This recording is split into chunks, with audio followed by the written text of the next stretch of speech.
Hey everyone, this is Mayank Kothari and today we are going to revise the entire chapter of interest rate risk management. This is the English revision video, and for those students who are searching for Hindi revision videos can go to the YouTube channel and find a playlist there as SFM Revision Hindi. There you will find all the chapters revision videos in Hindi. So before starting this chapter, let me clarify a couple of things that this is an extension. This chapter is an extension to the derivatives chapter. So unless and until you have gone through the derivatives chapter from my lectures or from your lectures or any other book, it will be difficult for you to understand the concepts here. So this is my humble request to go through the derivatives chapters first. Now the next thing is this chapter is one of the small chapters in the entire syllabus. So interest rate risk management, you can say, then startup finance and couple of theory chapters are also there. One of the chapter is interest rate risk management, although it is small, but it is difficult for a lot of students to understand, so revision is very much required in this case. Nonetheless, we are going to finish this revision video in maximum half an hour, let's say. I am assuming that thing, it may increase by the end of the video. So let's start with the topic, how we are going to revise this entire chapter. First of all, we'll talk about interest rate. What is interest rate? And then we will talk about interest rate risk. What are the risks in interest rate? And then we will talk about how to manage that risk. So first interest rate, then comes interest rate risk, and then comes interest rate risk management. This is how the entire chapter is divided by the institute. It is so simple. First of all, determinants. What determines the interest rate? Interest rate is something which you earn on your investment, and interest rate is something which you pay on your borrowings. Okay, so at the same time, it can be a cost to you, it can be an earnings to you. What determines the interest rate in the market is supply and demand. This is the most important factor out of all. Supply, if there is a more supply, the interest rate will be low. If there is high demand, the interest rate will be high. It all depends upon the same concept of economics, that high demand means high price and low demand means low price. High supply means low price. Inversely, supply is inversely related to the price. Same here, supply is inversely related to the interest rate and demand is directly proportional to the interest rate. Next thing is inflation. If the inflation is higher in the market, the prices are increasing, the interest rate will also increase at the same time. And the next thing, the third thing to determine the interest rate is government or RBI, you can say. These people, in order to maintain the economy, in order to push growth in the economy, they can sometimes decide to push money in the market, in the economy, or they can pull money from the economy. For that, they increase or decrease the interest rate according to the requirement. These are the determinants of interest rate. Now let's discuss about what are the interest rate risks when we invest money somewhere or when we borrow money from somewhere.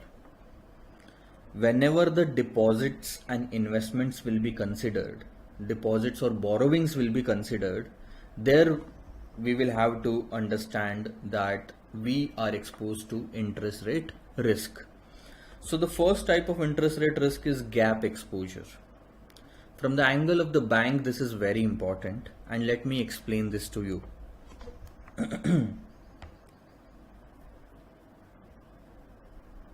Let's have a look on this thing. Okay, I have already written it here so that we can save time. So this is a bank. Depositors will deposit the money with the bank and bank will give that money to the borrowers. So let's assume that 50 rupees has been deposited by some depositor at a fixed rate on which the bank is paying 3%, and 50 rupees is deposited by another person on a floating rate on which the bank is giving LIBOR.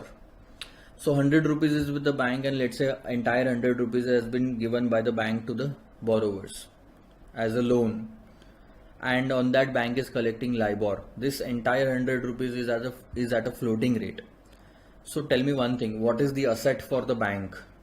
The bank has given loan to the borrower. This is an asset to the bank, but the bank has taken money from the depositor. This is liability to the bank. But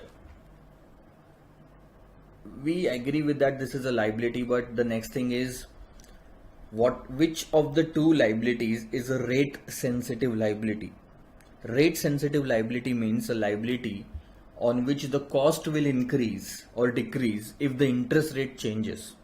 So floating rate is a rate in which case the interest rate keeps on changing, and on which there will be a different interest payment by the bank. So this 50 rupees which is at a floating rate which keeps on changing is called as rate sensitive liabilities. And rate sensitive asset here is the 100 rupees, entire 100 rupees, because it is entirely on a floating rate. So how to calculate a gap exposure? Gap exposure is rate sensitive asset minus rate sensitive liabilities. So assets of the banks are 100 and 50 is the bank's liability, rate sensitive liability. Okay. So I can say that there is a positive gap, 50 rupees. And let's assume that the LIBOR is 9% right now, on which the bank has given loan. So this 9% is the earning for the bank. Bank has given loan of 100 rupees, right? On which they are going to earn 9%, which is 9 rupees. And let's say this floating rate is not LIBOR. Let's say this is MIBOR or any other rate or treasury bill rate or anything, on which the bank is paying, let's say 4%. Right now MIBOR is going 4%. So the payment will be 2 rupees. So bank is collecting 9 rupees, paying 2 rupees, and ultimately the net interest income is 7 rupees. Net interest income is 7 rupees. Do you think the gap exposure can be negative? Yes sir, it can be negative. If the rate sensitive assets are 70 and the liabilities are 90, then it is possible that the gap exposure is negative. Please understand that these are not total assets and total liabilities. These are rate sensitive assets and rate sensitive liabilities. So total exposure is negative. You are earning 9% on this, means 6.3. You are paying 4% on that. That means 3.6, and the total will be 2.7. The total earning is 2.7. Let's say 2.7. Okay. Now let's take an example. I have explained you the positive gap and the negative gap, both the things. Positive gap exposure and the negative gap exposure. Let's assume that interest rate increases by 1% in all the cases. So let's first take this situation. If the interest rate increases by 1%, 9% will become 10% and 4% will become 5%. What will happen in that case? This 10% will be applicable on 100, so our earning will increase. So earning will increase to 10 rupees from 9, and the payment will also increase from 2 to 2.5. But net interest income in total will increase. So 10 minus 2.5 is 7.5, right? So 7 to 7.5. What has happened? Because of increase in interest rate, the net interest income has increased because the gap was positive. This is the reason. But in case the gap is negative and the interest rate increases, what happens in that case? If the interest rate increases from 9 to 10 and 4 to 5, what will happen? On 70 you will be paying 10%, that is you will be receiving 10%, that is 7 rupees. On 90 you will be paying 5%, that is 4.5, and the net interest income will be 2.5. And because the gap was negative, you can see increase in interest rate has resulted into decrease in net interest income. So ultimately, positive gap, increase in interest rate, increase in income. Negative gap, increase in interest rate, decrease in income. So we as a whole we can frame a table like this. If there is a positive gap and interest rates are increasing, the net interest income will increase. If there is a negative gap and interest rates are increasing, the net interest income will decrease, and vice versa here. Understood? So this is all about the gap exposure. Next thing is a basis risk. Now what is basis risk? Let's say for example your assets and liabilities are on a different basis. You are paying interest on assets and liabilities at a different basis. In this case also it was a different basis because you were collecting the interest rate at LIBOR and paying the interest rates at MIBOR. So this basis is different. Both of them are not LIBOR and both of them are not MIBOR. This is where the basis risk arises. Have a look.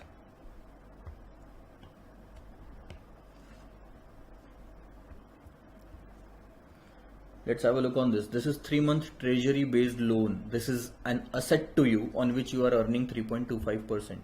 And this is 3-month LIBOR based borrowings. So this is treasury based loan.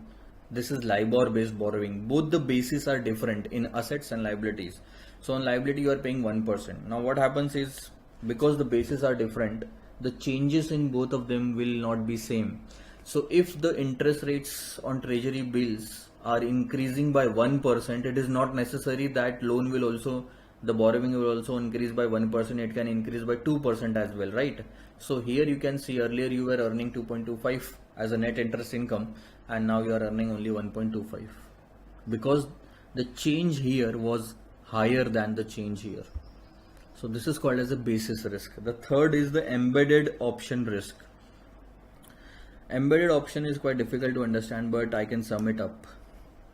Let's say there is a 15-year mortgage. This is an asset to the bank, and 3-year time deposit is there. This is a liability to the bank. The major difference is the timing is different. In the previous part you can see the timing was same, 3 month, 3 month. So both of them were maturing at the same time. But in this case what happens is bank will have to pay money, whatever it is, let's say 1 lakh rupees in both. So bank will have to pay 1 lakh rupees after 3 years in this case. Bank will have to pay back. In this case bank will receive its 1 lakh rupees after 15 years. So there is a timing difference first of all. Next thing is because the timing is different, the change in the interest rate will also be different. Let's say for example you are earning 7% right now on 15-year mortgage and you are paying 4% on the liability. So net earning income, net interest income is 3% or 3 rupees.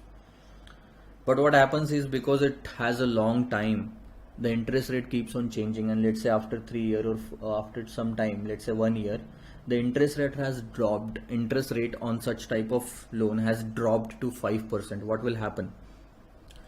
The borrower who has taken money from you in this case will repay the entire amount. This is called as prepayment, and will borrow again at a lower interest rate because the interest rates are lower. Why he will do it? To save the interest cost.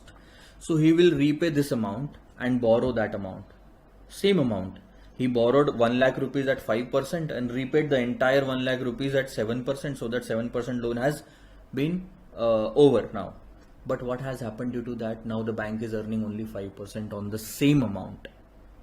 Earlier they were earning 7%, now they are earning only 5%. Whereas the 3-year treasury or 3-year liability rate is still the same, 4%, 4%. If this happens, this is called as embedded option risk. You were earning 3% earlier, now 1%. There is a loss in net interest income. We have discussed this in detail in the video lectures. Next thing is yield curve risk. Yield curve risk. Now what is yield curve risk? Because if the interest rates movement is non-parallel, so this is the major part, non-parallel movement is there. Let's have a look. This is 15-year mortgage, this is 1-year time deposit.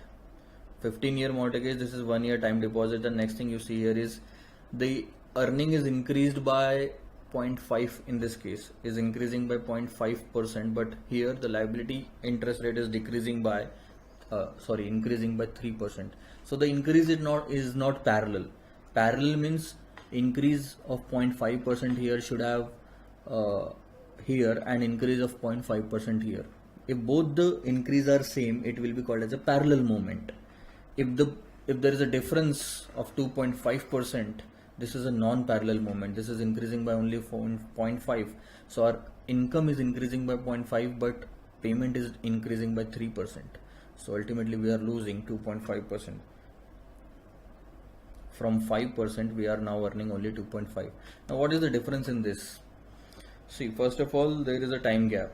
Timing is not same. If the timing would have been same, it would have been a basis risk, right? In the basis, what happens is the basis is also different, LIBOR, MIBOR and so on. In this case it can be the same. LIBOR, 15-year mortgage, LIBOR, 1-year time deposit on LIBOR. Both can be on LIBOR because the timing is different, the maturity is different, the interest rates are different in that case.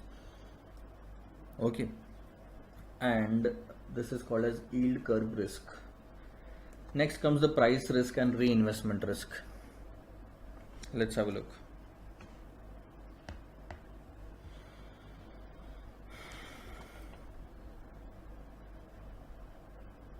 Let's say the interest rates are 8% right now and you are buying a bond at 100 rupees.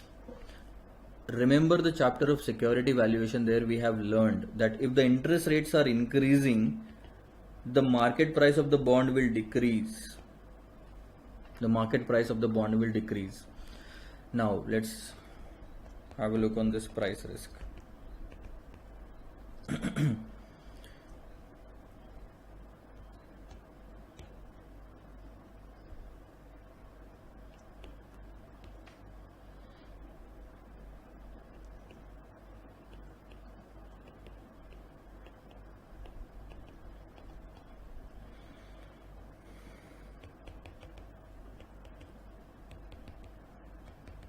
What happens if the interest rate increases? You have purchased the bond at 100 rupees, and if the interest rate increases, there will be two things. You will be able to sell the bond at a lesser price, because if the interest rate increases, the bond's price will fall, and you will have to sell the bond at a lesser price. So that's a loss. Here in this case, it will be a loss to you. Right? Price has decreased because of the increase in interest rate. Now you will be selling the bond at a lesser price. But one thing will happen, which is good, is now if you invest anything 90 rupees, even 90 rupees, you will get 10% income on that, which was higher than earlier. So it is good. The interest that you will invest, let's take for example, let's say you are earning, this is yield, right? Yield and coupon rate both are different, and let's say the coupon rate is 5%. So coupon rate is same all through the while, it doesn't changes. What changes is the yield. Now let's imagine, and coupon rate is based on the face value, not the market price. So 5% will be paid on 100, it will be 5 rupees. Here 5% will be paid on 100, it will be 5 rupees, and here also 5% will be paid on 100, it will be 5 rupees. So this is the interest income that you are earning, right? Now what used to happen earlier, that this interest income, when you wanted to invest this again, the interest rate that you could have earned was 8% only. Earnings would have been 8% at that time. But the good part here is you can invest this 5 rupees at a higher interest rate. So this is called as reinvestment. First of all, you have earned this 5 rupees on your original investment, and when you go to the market to reinvest that amount, you get a higher return. I'm not saying coupon, this is higher return. So that's a good part. In case of reinvestment risk, it's a profit. There is no risk, that means. But what happens if the interest rate decreases? If the interest rate decreases, let's write it in red, to let's say 6%, the market price will increase to let's say 110, and this is a good thing. There is no price risk in case interest rates are decreasing, because the market price at which I can sell the bond is higher, so it's a profit in this case. But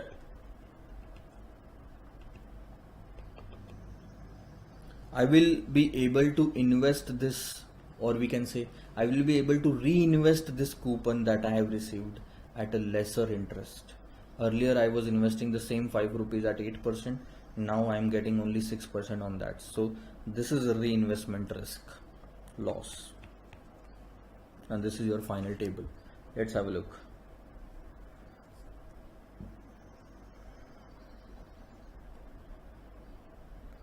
Okay, so this is how we have completed all the types of risk.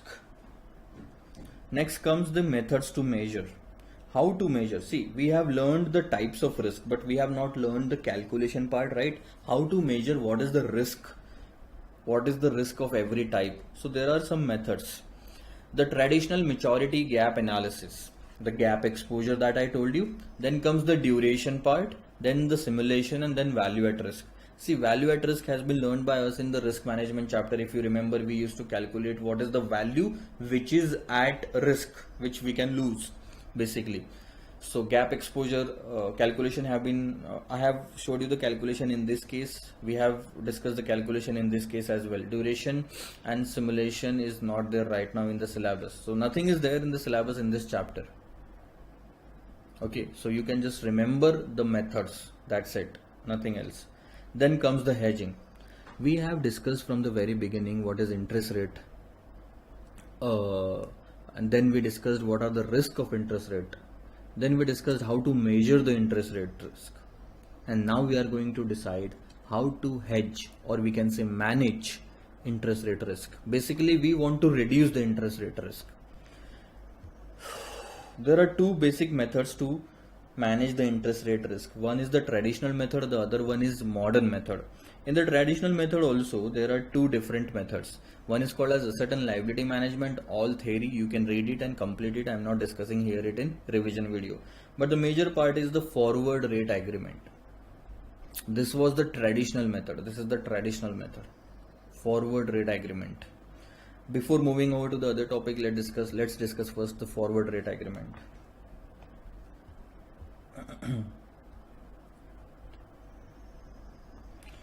So let's say this is time 0 and this is time 6 months. You want to take a loan. You don't want to take a loan here, but you want to take a loan after 6 months. There is some kind of a fear in your mind that when I will go to take the loan from the bank after 6 months, the interest rate would have increased by that time. So let's take for example today's interest rate, floating rate. Today's interest rate is 10%, and you have this kind of this fear that the interest rate after 6 months may increase to 13%. That means I can take the loan of 1 lakh rupees at 10% today, and the same loan will cost me 13% after 6 months. Tell me one thing, do you think anyone wants to pay higher interest on the same amount? No.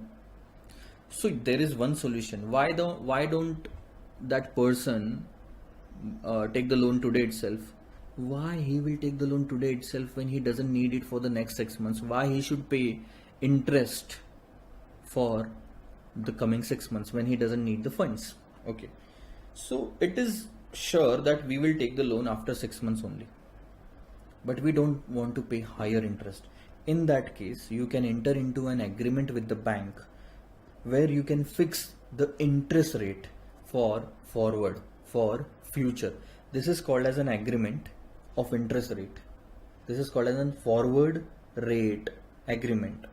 Let's say for example the agreement between you and bank is at 11%. Bank said that you can come after 6 months and take the loan at 11% because we agreed on that rate. In this case, this is called as reference rate, 10%. This is also a reference rate. This is reference rate at time 0. This is reference rate at time 6 months. And this is called as forward rate agreement, FR or FRA. FRA rate, 11%. This has been decided by you. And you can enter into a forward rate agreement with anyone. Like you can enter into this agreement with me also. If you enter into an agreement with me, does that mean after 6 months I am going to provide you the loan? No. I can give you hedging. I cannot give you loan. For the loan, you will have to go to the bank and borrow at 13%. But why would you pay higher interest rate? That's it. I will only pay you. The agreement, the party on the other side in forward rate agreement will pay back 2% to you, and your net cost will be 11%. So instead of directly borrowing the money at 11%, you will be borrowing the money at 13% and receiving 2% from my side. So paying 13 and receiving 2% is as good as 11%. So this 2% is called as the settlement amount. Settlement. Okay. Now understand that how did we calculate settlement? Settlement of 2% is calculated as a difference between reference rate and forward rate agreement. So can I say that it is a difference between reference rate and forward rate? Yes, sir. But tell me one thing. If you take the loan after 6 months, do you think the interest is to be payable on the same date? No. Interest is payable 1 year after, or let's say if you are taking a loan for 6 months, then 6 months after the loan date. So let's assume there are 360 days and you are taking a loan only for 90 days. So logically speaking, if you take the loan of 13% per annum for 90 days only, let's say you take the loan for 90 days only, that means you will have to pay the interest of this on this date, right? In this case also, this 2% will be payable on this date. But the rate is fixed today, na? The payable will come on this date. But since to me and you, we are the forward rate parties, you are going to take the loan from the bank only after 6 months. I am just going to give you 2% extra because you are paying higher on that date.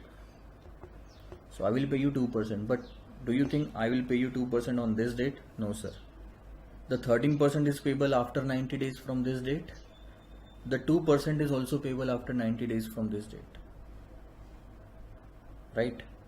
But because you and me, both of us calculated, and we could calculate that, we can easily calculate the profit or loss on this date itself.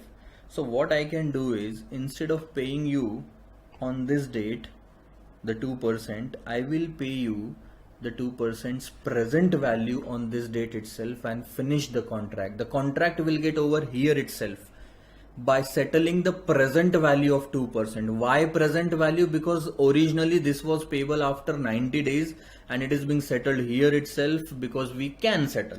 That's why. So the present value of this will be paid on this date and the contract will get over. How to calculate this? The question is how to calculate the settlement in FRA. Now I will create the formula. This is reference rate minus forward rate. Now tell me one thing. This was 13% and this was 11%, and both of them were per annum rates. So first of all, convert that per annum rate into the rate applicable for your loan period. Per annum means 360, or let's first calculate now, then we'll create a formula. So it was 13 minus 11, and then we converted this into, this was 360 days rate and we converted this into 90 days rate. So now we have converted. So 2 into 90 divided by 360, that means around 0.5%. Now 0.5% will be applicable on which amount? Principal amount. The loan amount that you have taken. In our case it was 1 lakh rupees. It was 1 lakh rupees. This is called as notional principal amount. Notional amount. The loan will be taken by you from the bank only. Doesn't matter how much amounts loan you are taking. Our contract is for 1 lakh rupees. So that's why this is called as notional amount. Why it is called as notional amount? Because you entered into a forward rate agreement with me just to be secure about the interest rate. No principal amount has been exchanged between us. I didn't pay you 1 lakh rupees, you didn't give me 1 lakh rupees. It is just the amount on which the interest will be calculated and will be paid by me.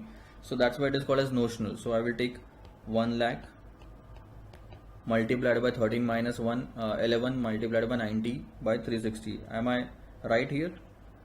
0.5% on 1 lakh will be how much? Around 1000 rupees. How come? It's 500 rupees. So it goes to 500 rupees. Now tell me one thing. This 500 rupees is payable on this date or on this date? It's simple. It is on that date. How come? Sir, it's very simple. 13 was payable after 90 days. 11 was also payable after 90 days. The balance will also be payable after 90 days. So let's calculate the discounted figure. Discounted value of this 500. How to discount? It's very simple. Whatever the interest rate going on in the market on that date will be used as a discounting rate. So 1 plus 0.13 divided by, or I can say 0.13 multiplied by 90 by 360. Because I want to discount by 90 days only, I will convert the reference rate into 90 days rate and then I will use this amount. So this is how we discount now. 1 plus r, we divide it by 1 plus r. So it will be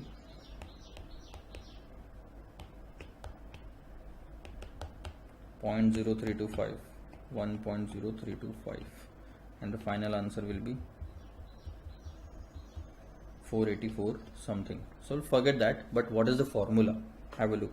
1 lakh means notional principal amount into 13% is reference rate, 11% is the forward rate, into 90 means days till maturity. How many days are left till maturity? And days in a year is dy. Then divided by 1 plus reference rate multiplied by days in a year, sorry, days till maturity divided by days in a year. So how difficult this formula is to understand? If you understand the logic, there is no formula that you will have to mug up.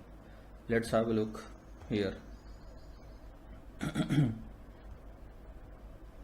Nominal amount multiplied by reference rate minus forward rate, DTM by dy, days till maturity divided by days in a year. If these are months, then we will say month till maturity divided by months in a year. Please understand, huh? And this is how we calculate the settlement amount. Discounted. This is the denominator you use for discounting, and the numerator is used for calculating the original amount. Couple of more things that you need to understand about the forward rate agreement is this.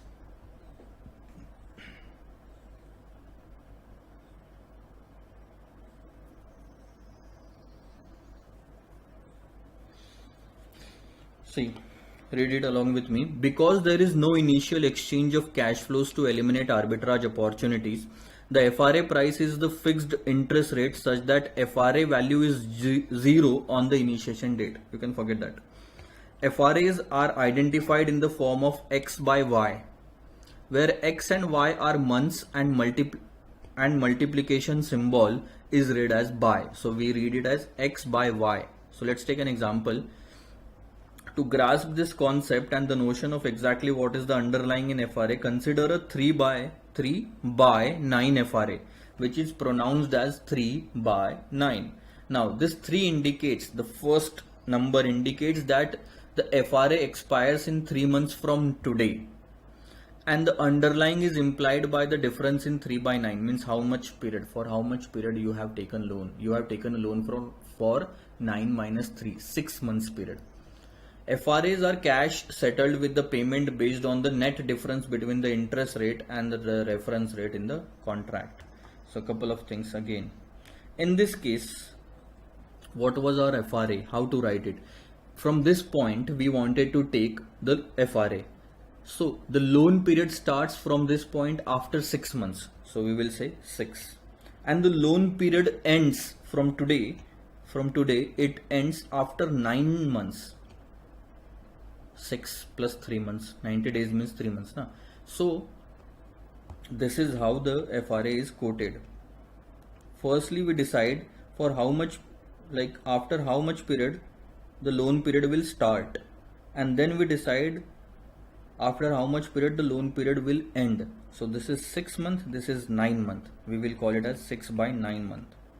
And the difference between these two, 9 minus 6, is called as a loan period, for which we actually take a loan. 9 minus 6, okay. So this was all about FRA. Let's discuss about the interest rate futures. One thing you need to understand clearly in case of interest rate futures: the underlying in interest rate future is not interest rate.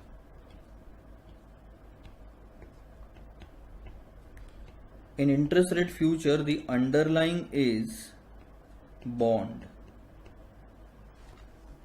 Underlying means the asset. It's the bond. Okay, so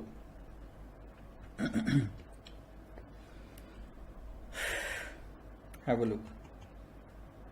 Interest rate futures price is calculated like this: 100 minus interest rate.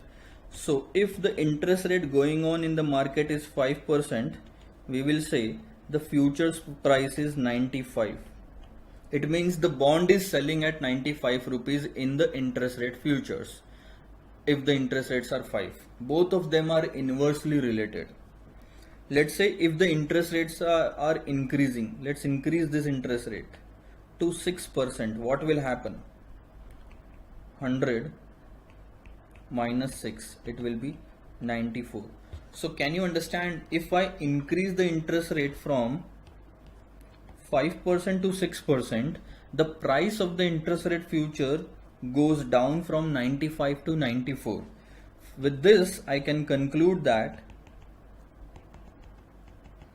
interest rate increases, interest rate futures will decrease.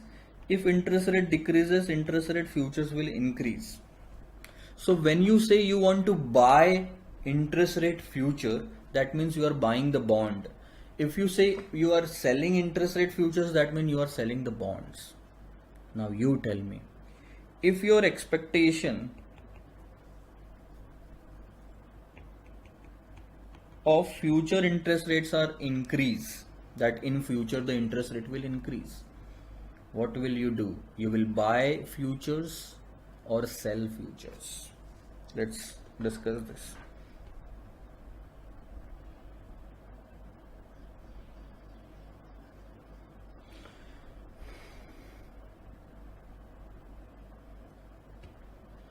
Clearly I can write down like this. This is the relationship. This is interest rate and this is interest rate futures. So if I ask you one thing, that interest rates are going to increase in the market, what are you going to do? You will buy interest rate futures or sell interest rate futures? You will obviously sell interest rate futures today. Today you have to take a decision. Expectations are here, na? So the buying and selling decision will also be taken here itself. At a higher price, you always want to sell. So what will happen? If the interest rates are expected to increase, you should sell futures. Because if you will sell interest rate futures today, in order to close the transaction, you will buy it tomorrow at a lesser price. Why lesser price? Because the interest rates are expected to go up, hence the futures will go down, and I would want to buy at that. Let's take another example.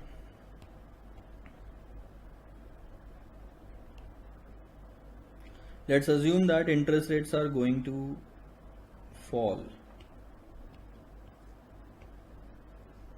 It means that interest rate futures is going to rise. This is interest rate futures and this is interest rate. So if your expectation today is that interest rate is going to go down, what will you do with the interest rate futures? You can see if the interest rates will go down, the price of the futures will go up. So it's better to buy today and sell tomorrow,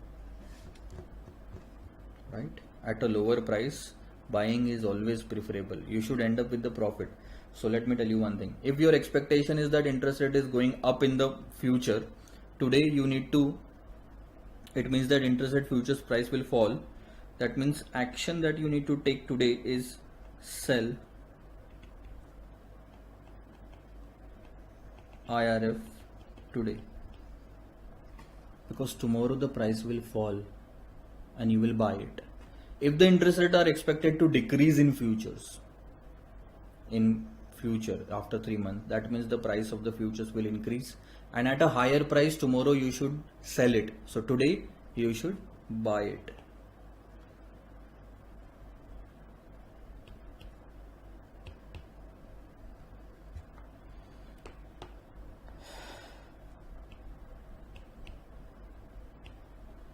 So buy interest rate futures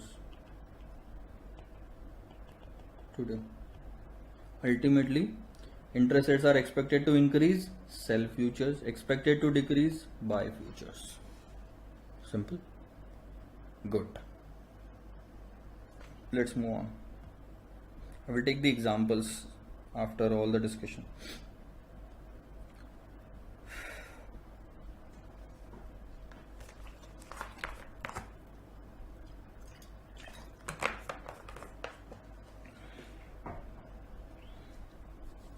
Now two things happen in case of interest rate futures right now.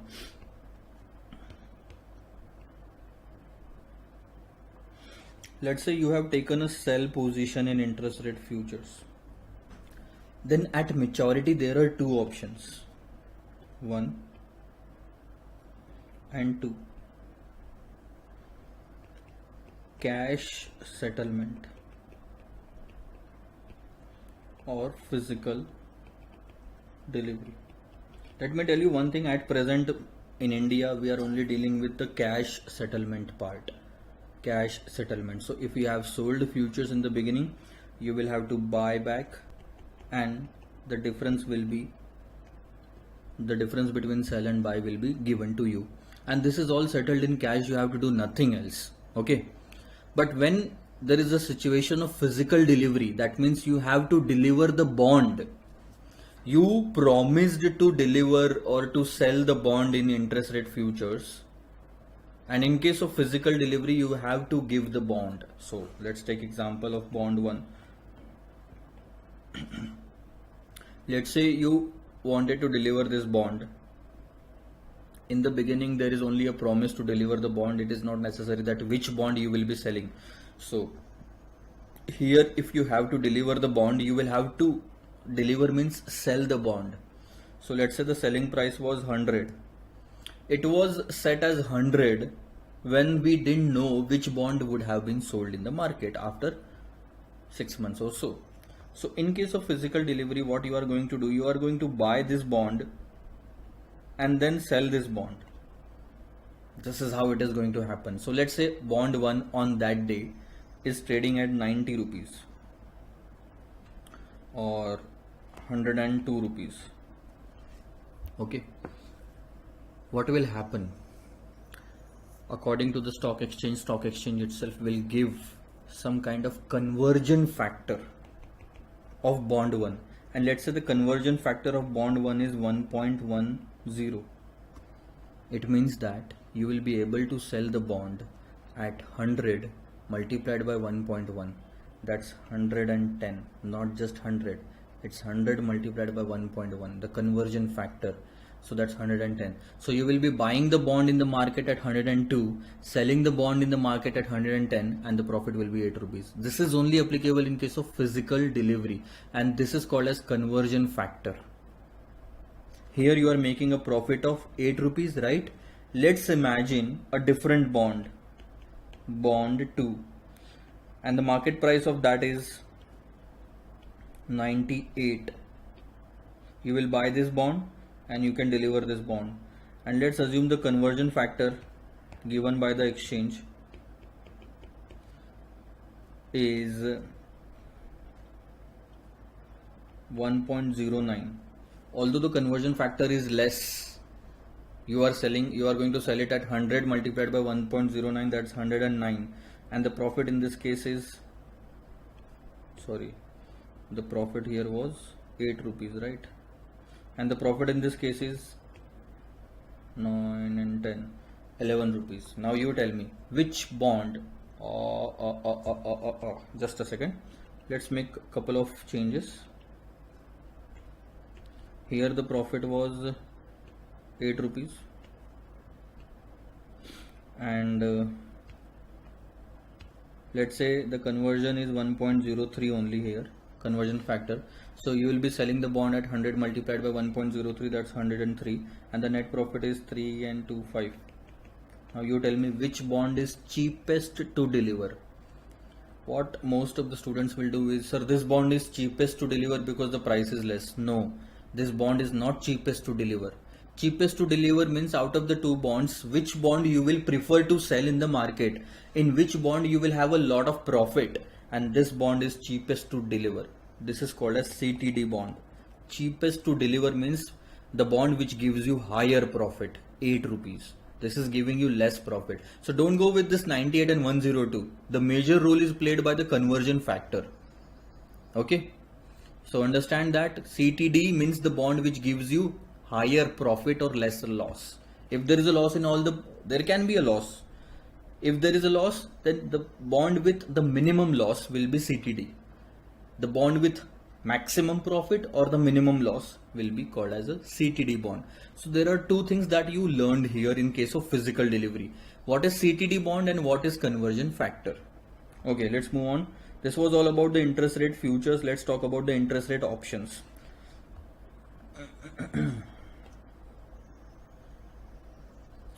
Now what happens in forward rate agreement? Let's say you have fixed the interest rate at 11% on borrowing, and you don't want that the interest rate should increase. If the interest rates are 13% on that date in the market, you will get 2% back. You will get 2%. So let's say 13%.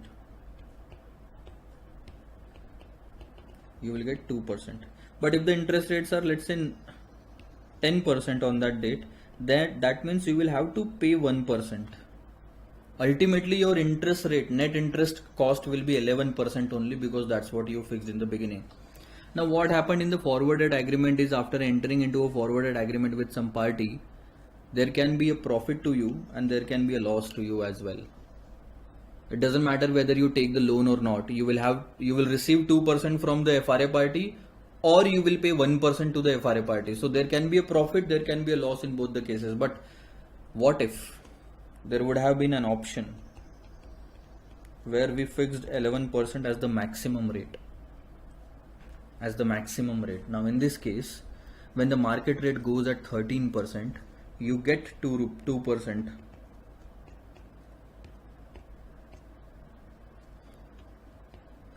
You get 2% from this party, because you are paying 13 in the market, you promised at 11, so the balance should be given back to you. But if the interest rates are 10% in the market,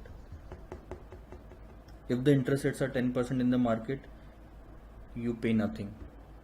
I will explain this in another word. This will be easy to explain. See, when you enter into a forward rate agreement, you promise to pay the amount, that interest on the loan. Doesn't matter what is the spot rate. Now, let's say, if on the maturity the interest rates are 13%, still you will have to pay 11% as promised. And even if the interest rates are 10%, you will still have to pay 11%, because that's what you promised in the beginning, and that is the part of hedging. It doesn't matter now what is the interest rates on the spot rate. But what if there is an option at which you fix the same rate, and in case of 13% is the market rate, you pay 11%, and in case of 10% is the market rate, you pay 10%. Which situation do you find good? This situation you find good, because in this case there is no loss. This is the maximum that you have fixed. Above that you will not have to pay, and below that you will be taking the benefit of lower interest rate. See, here we have the benefit of lower interest rate, but it is only in this case, option. In FRA there is no benefit of lower interest rate. In option it is. So this is called as a cap option. Cap means fixing the upper limit. So when we say fixing the upper limit, that means we can take the benefit of all the lower interest rates.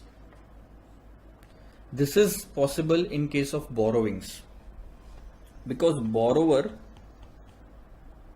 has a risk of interest rate going up, and that's why he will always buy cap option. For the investor, the risk is the downfall. The risk is falling interest rate, and for that purpose he will buy floor option. Floor option is similar to cap option, where you fix the lower limit, that interest rate should not go beyond this. Let's have a look. Let's say you invest 1 lakh rupees today, okay, and the market rate is or let's take an example that you want to invest 1 lakh rupees here.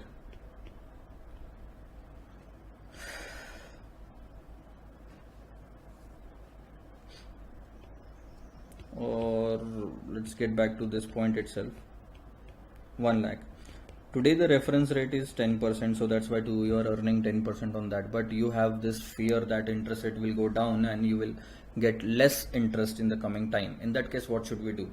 You can take a floor option, where you can fix the interest rate, the lower interest rate. So if tomorrow the market goes to 12%, you will get 12% interest. If the market goes to, or I can say, you will get 12%. If the market goes to 14, you will get 14. If the market goes to 11, you will get 11. And if the market goes to, let's say, 7%, from the market you will get 7% only. But as promised in floor, the minimum should be 10. You will be getting 3% here in the floor. So at all point of time, in these three cases, you will not get anything from this floor party, the one who sold floor to you. You are the buyer. In these three cases, you will not get anything because the interest rate was already higher than what was decided. Once the interest rate goes below 10%, you will get something. So you can see in buying floor, there is no loss, only profit. In buying cap also, there is no loss, only profit. And this is similar to call and put option, where there is no loss, only profit. And for that purpose, there is one thing that you need to pay extra in option, that is called as premium. We don't have to pay any kind of premium in forward rate agreement, but here we pay the premium, and that is the maximum expense. That is the maximum expense in call or put option, sorry, cap or floor option. There is one more concept called as collars, and collars can be made by two ways. Either you buy cap and sell floor, or you sell cap, sorry, you buy floor and sell cap. Now, when do you think you are going to buy cap? It is only possible in case of borrowings. Why? Because in case of borrowings only, you have the risk of interest rate rising, and that's why you want to limit the upper, you want to put a limit on the interest rate, upper limit on the interest rates, and that's why you will buy the cap. And when do you think you will buy floor? You will buy floor only in case of investment or deposits.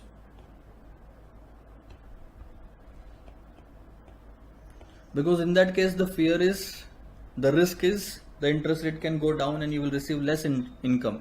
That's why you want to put a limit, lower limit, below which it cannot go. And if it goes, you will get a floor payment receipt. Okay. So buying cap and buying floor is understood, sir. Why we will sell floor? I will tell you. When you are borrowing, that means you are expecting the interest rate to go up. That means you are not expecting that the interest rate will go down. So why not to take the benefit of premium, earning premium by selling floor to someone else? This guy will buy floor and this will sell floor. And what if the market rate never goes down? It goes up only. So you are secured in this way, and it never went down. That's why you never had to pay anything in the floor to this party. So selling floor or selling cap means taking an extra advantage of premium, because selling floor or floor means putting a lower limit, the risk of interest rate going down, and you don't have that risk. So why not to sell this floor to someone who is thinking the interest rate will go down?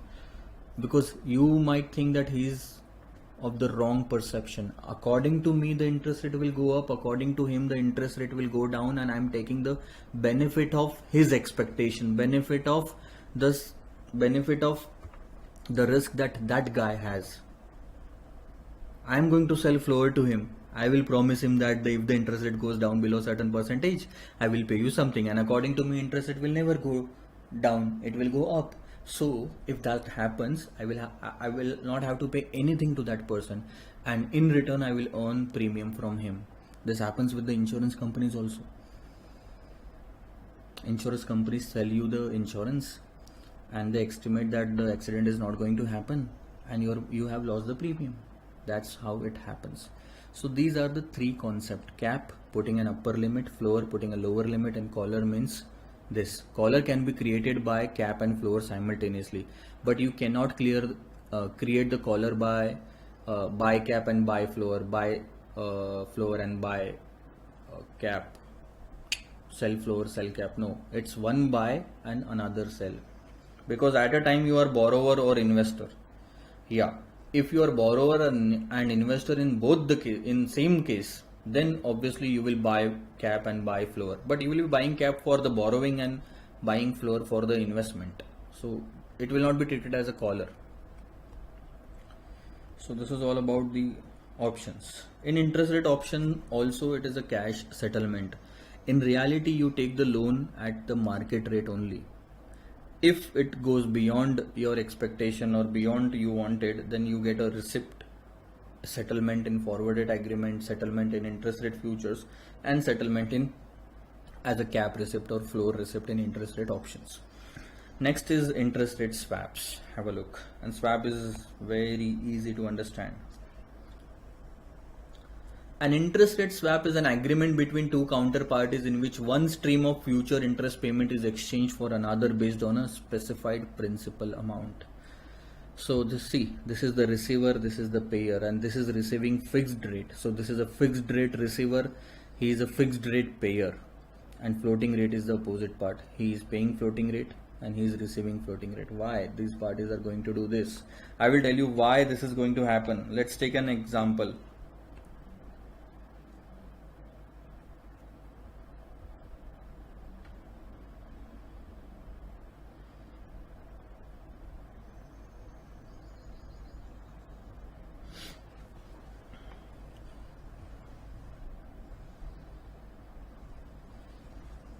So let's say this is party A and B. A and B. This is bank 1 and bank 2. Just imagine the situation. This party has taken a fixed rate loan and this party has taken a floating rate loan. For the purpose of understanding, we will assume the amount of loan taken by both is same. So he is paying around 10% and he is paying LIBOR plus let's say 0.50%.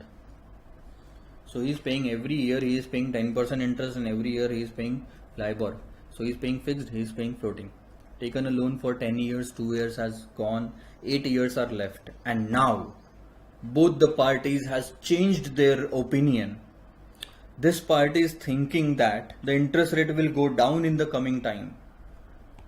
Interest rate will go down. That means if the interest rates are 8%, still he will have to pay 10.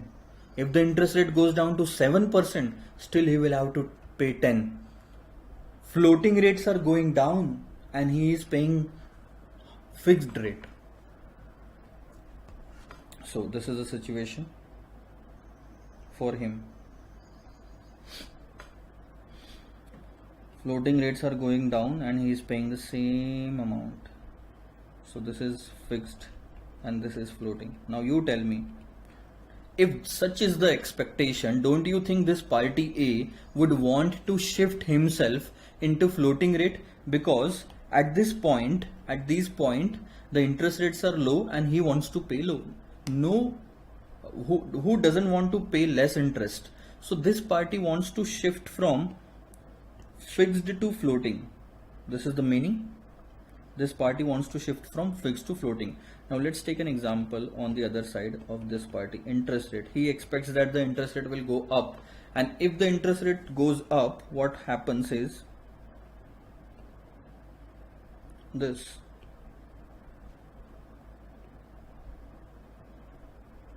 So this is floating, this is fixed. In reality, either of the situation will happen, both will not at the same time. But can you see one thing? Both of them has a different opinion about the floating rate. He is expecting the floating rate to go down. That party is expecting the floating rate to go up.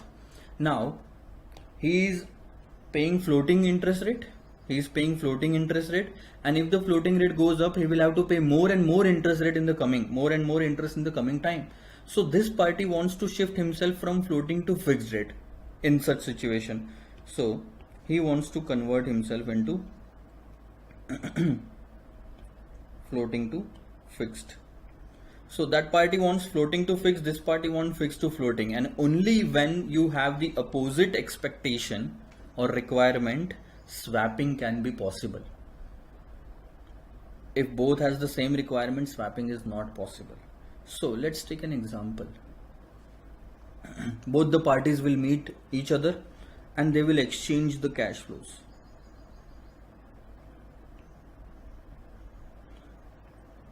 What will happen? This party A is paying 10% fixed to the bank, what B will happen? These parties, both of them, there are no formulas in this case, both will decide based on their own agreement. So B and A will decide that B will pay 10% to A. So that for A, 10% paid, 10% received. The story is over. And fixed, this A party will pay LIBOR plus 0.5 to B. So from the angle of B, let's have a look. B is paying LIBOR plus 0.50, receiving LIBOR plus 0.50. The effect is nil and ultimately is paying fixed.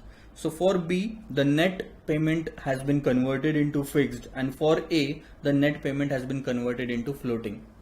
This is how the swapping happens. Now you will decide, sir, why don't we negotiate with the bank and convert from fixed to floating? Mostly it can also happen with the bank, but what happens is there are some charges that you will have to pay, and it may not be beneficial for you to convert the existing loan, and some banks may not be interested to convert the existing loan from fixed to floating, because when it is a time for the bank to earn income or earn interest, they are not going to take such a decision that will result into a loss to them. Okay, so the original loan will keep going on as it is. You will be paying the same amount, fixed to fixed, floating to the banks, but these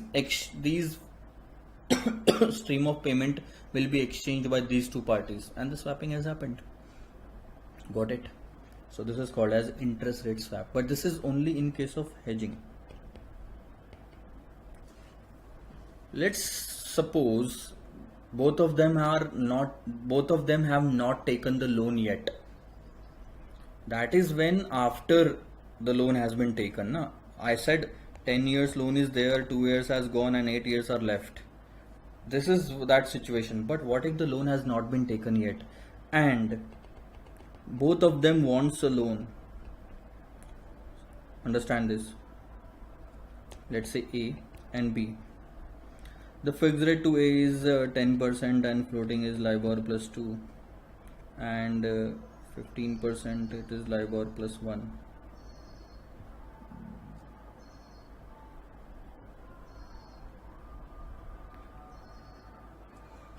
Eight and LIBOR plus 1. Let's take this as 7. So can you see one thing? B has the benefit both in terms of fixed and floating. It is not necessary always, but one condition is there. The difference in fixed rate should be higher than the difference in floating. The difference in fixed is 3% and the difference in floating is 1%. And the difference between, please understand, the difference between the difference of fixed and difference of floating is called as spread. Quality spread, 2%. This can be the profit to both the parties. Now let's imagine A wants a fixed rate loan and B wants a floating rate loan. Now what will happen in this case is, when you calculate the spread, that is 2%, that is called as the maximum possible gain to both the parties. So both the parties can decide to share this gain. If nothing is given in the question, we conclude that both the parties will share a gain equally. So 1% should be the profit to this party and 1% should be the profit to the second party. Okay. Party A and party B. And how this is going to happen?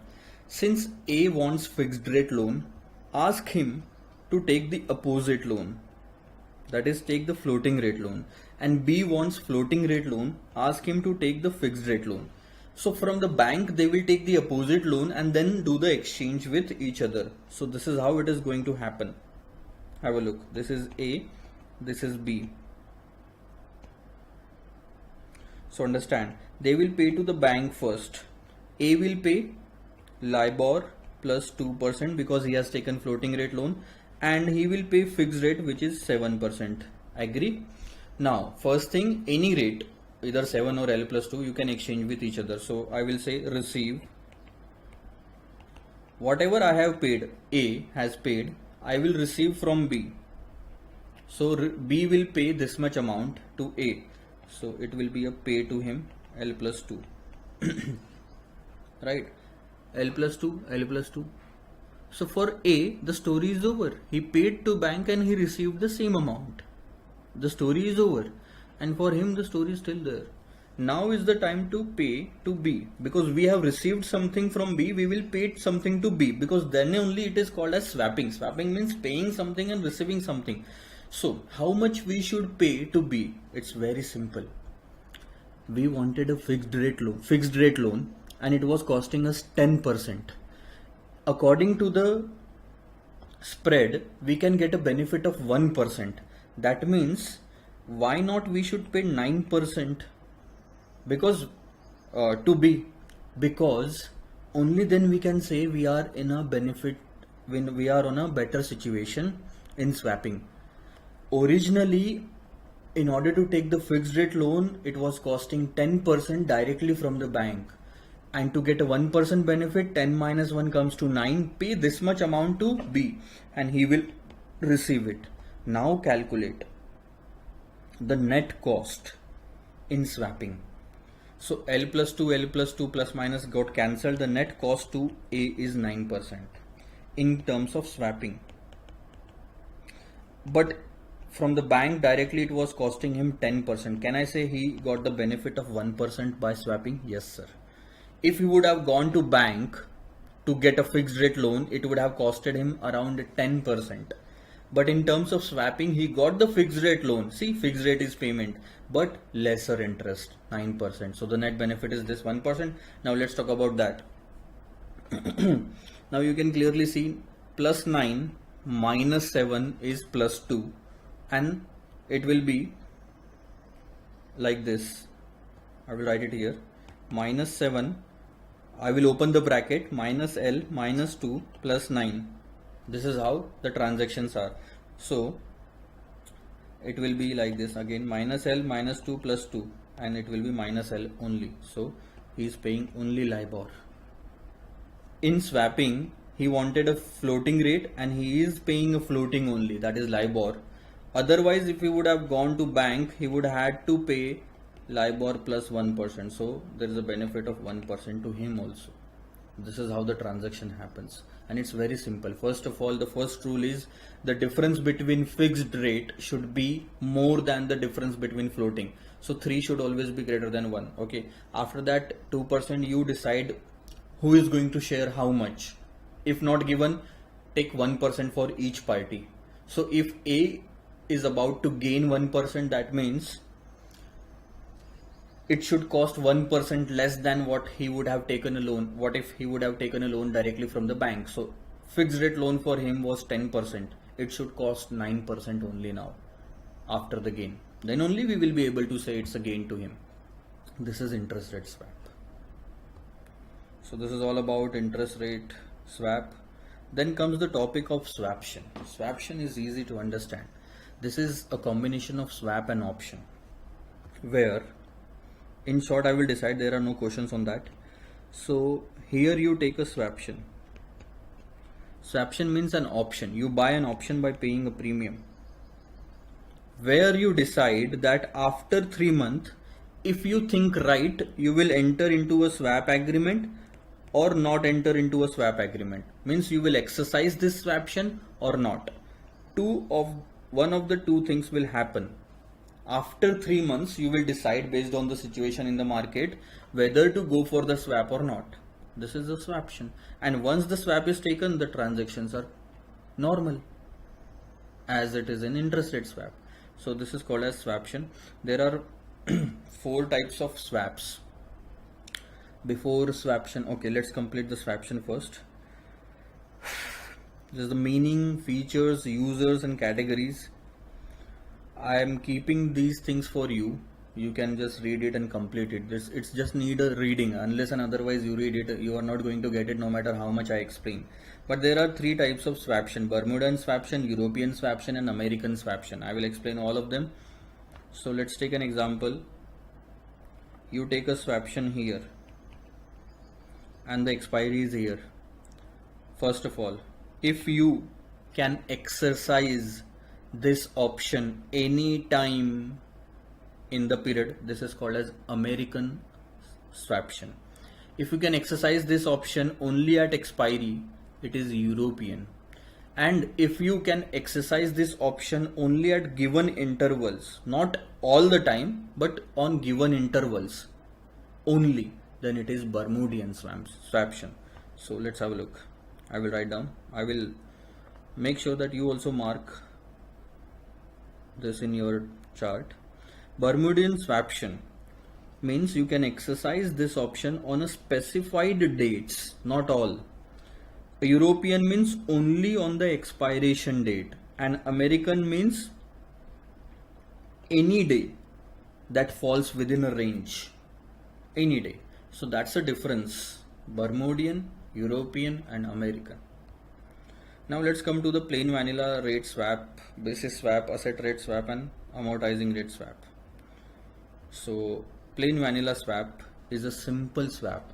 This is what I explained you. Here you can see in this question, these two parties were exchanging fixed rate loan with a floating rate loan. So when we do the fixed versus floating, fixed versus floating exchange is there, swapping is there, it is called as plain vanilla swap.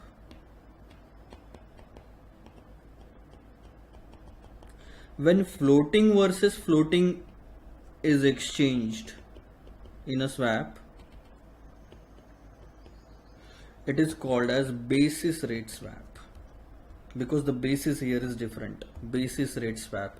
And do you think the floating versus floating is possible? Yes sir, why not? This floating is on LIBOR, this floating is on MIBOR. So the basis of both the floatings are different, and that's why this swap is possible.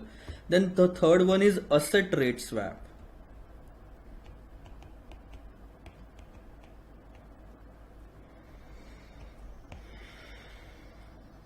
Now what do you mean by asset rate swap?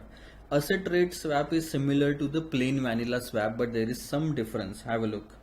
Similar to structure in the plain vanilla swap, the key difference is the underlying of the swap contract.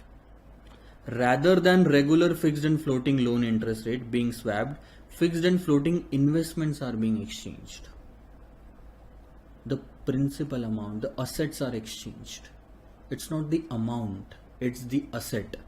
In a plain vanilla swap, a fixed LIBOR is swapped for a floating LIBOR. What happens in an asset swap? A fixed investment such as a bond with a guaranteed coupon payments. If it is a guaranteed, then only it's a fixed. This bond is swapped with the floating investments such as index. So let's say for example, I have purchased bonds on which, or I have fixed deposits on which I am earning, this is investment, on which I am earning fixed rate. And some other party is there who has an investment in equity share, 10 lakh rupees of the fixed deposit, 10 lakh rupees of the equity market. And we both are exchanging. He is giving me his equity shares, I am giving my FDs to him. So you can see FDs are fixed rate. This is floating. It keeps on changing. And when we are exchanging the asset, this is called as asset rate swap. Because after exchanging the asset, he will earn fixed rate on investment. I will earn floating on equity shares. So earning has also changed, asset has also changed. This is asset rate swap. In plain vanilla swap, this principal amount never gets exchanged. Here also principal is not exchanging, entire asset is exchanging. Amortizing rate swap. It is similar to the plain vanilla swap. But in plain vanilla swap, let's say the swap period was 4 years. Let's say the swap period was 4 years, and if the principal amount is 1 lakh in plain vanilla, it was same throughout the period of swap. And here in amortizing rate swap, it is similar to plain vanilla, fixed to floating exchange. So 9%, 10% or LIBOR, but the principal value on which the amount will be calculated keeps on decreasing. This is amortizing rate swap. That's it. The principal is reducing here. Understood the fact? So this is all about the interest rate risk management chapter entirely. Couple of things that I can explain.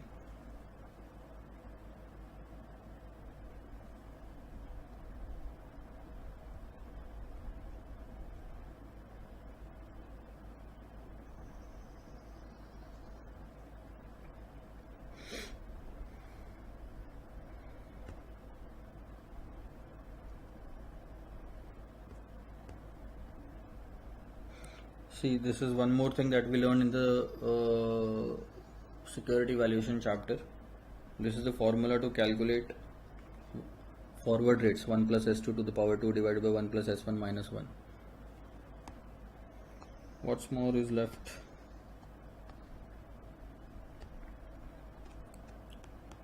I think we have covered the maximum thing, and I'm going to skip the practical part, practical questions. In some other video, some other day, I will explain all the questions, like it will be a summary of revision of practical questions. For the time being, bye bye. We'll start the next lecture. I think the next chapter is going to be the foreign exchange and risk management. We'll start with that chapter, and soon we are going to complete it. This is going to be an interesting chapter, and you are going to love it for sure. Bye bye.